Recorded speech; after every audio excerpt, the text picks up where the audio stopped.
We are going to begin, though, with new developments in Vice President Kamala Harris's search for a running mate. One of the leading candidates has taken himself out of the running as speculation grows about her pick. Nancy Cordes is at the White House with the details. Nancy, good morning. Good morning, Anne Maria. Someone who was considered a top contender from an all-important battleground state.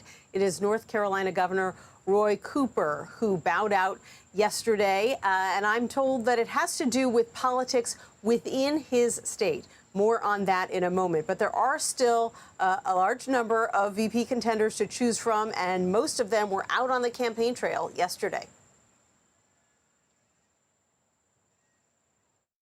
Vice President Harris has been battle-tested. Hitting the campaign trail in his home state of Pennsylvania, Governor Josh Shapiro, a top VP contender, rallied the troops against Donald Trump.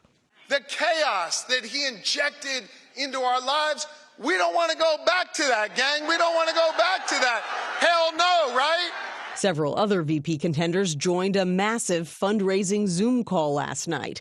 It was billed as White Dudes for Harris and raised more than $4 million. Donald Trump's unfitness for office is clear. How often in 100 days do you get to change the trajectory of the world? North Carolina Governor Roy Cooper spoke on the call, too, even as the news broke that he had taken himself out of the running for VP.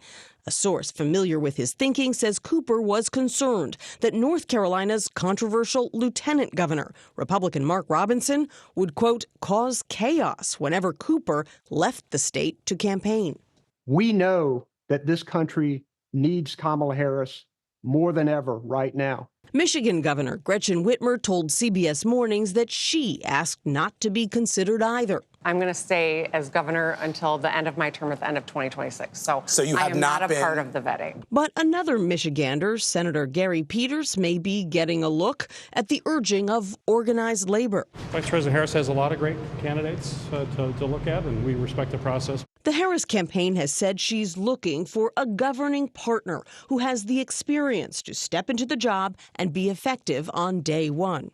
They are creating an anti-family and anti-child society. President Trump defended his own VP pick, Senator J.D. Vance, Monday after Vance said people should pay more in taxes as punishment if they don't have children. He's not against anything, but he loves family.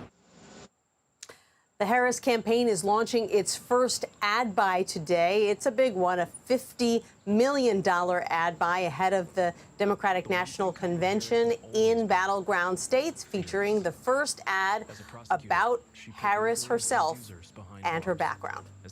Anne-Marie? Sounds pretty interesting. So can we go back to Roy Cooper? He was kind of like on the short list there, and actually they looked really, really compatible, at least on paper. So now the top choices have become even sort of more limited. Who are we looking at now? What are some of the sort of pros and cons of who's still yet to be considered? Right. So he had a lot of the attributes that you might think would put him at the top of the list. He was a governor who had shown that he could win in a battleground state.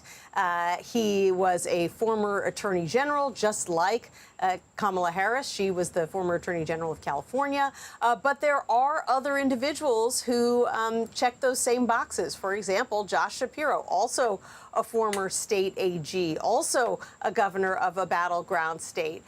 Then you've got Tim Walz, who's been a very effective campaigner on Kamala Harris's behalf. He's the governor of Minnesota. Pete Buttigieg probably has done more interviews about Kamala Harris in the past week than anybody else who is on that list. He's the transportation secretary, of course, so he is still in the running. You've got the list there. Governor Andy Beshear of Kentucky, Pritzker of Illinois, Mark Kelly, the senator from Arizona. So there is still a long list. And what we're hearing is that the vice president is going to make her choice within about the next week or so. So this audition is not going to last that much longer. Good, good. So what is VP Harris up to now? What sort of events does she have planned in today or the coming days?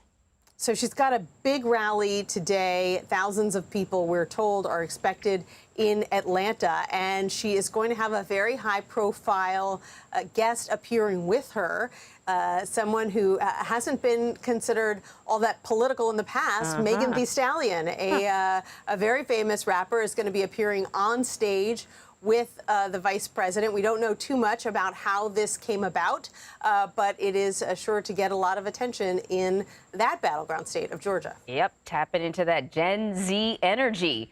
Nancy, thank you very much. You're welcome.